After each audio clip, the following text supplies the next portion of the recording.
गांव के बाहर एक सूखा हुआ कुआं था जिसके पास कोई जाने की हिम्मत नहीं करता था। कहते थे कि वहां अहीना नाम की चुड़ैल रहती है जो हर पूर्णिमा की रात किसी की जान लेती है। रवि, करण और नेहा इस कहानी को झूठ मानते थे। करण हंसते हुए बोला, अगर सच में चुड़ैल होती तो अब तक हमें खा चुकी होती। रवि ने चैलेंज दिया, अगर हिम्मत है तो आज रात कुएं के पास चलो। खौफनाक रात तीनों दोस्त रात को कुएं के पास पहुंचे। ठंडी हवा चल रही थी और अचानक कुएं के अंदर से किसी के रोने की आवाज आई। नेहा घबरा कर बोली, कोई अंदर है। करण ने मोबाइल की टॉर्च जलाई और कुएं के अंदर झांका।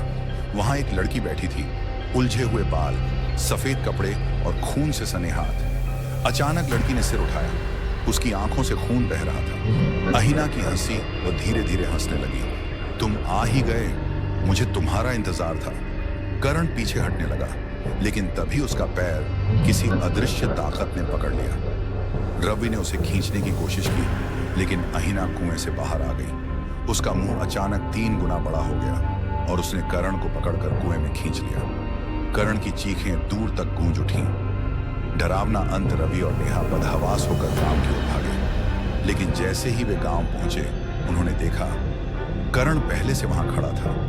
वही कपड़े, वही चेहरा, लेकिन उसकी आंखें काली हो चुकी थी। उसने धीरे से कहा, अहीना अब सिर्फ कुएं में नहीं रहती, वो मेरे अंदर आ चुकी है। नेहा चीख पड़ी, लेकिन अगले ही पल करण हवा में उड़ गया और उसकी हड्डियां टूटने की आवाज आई।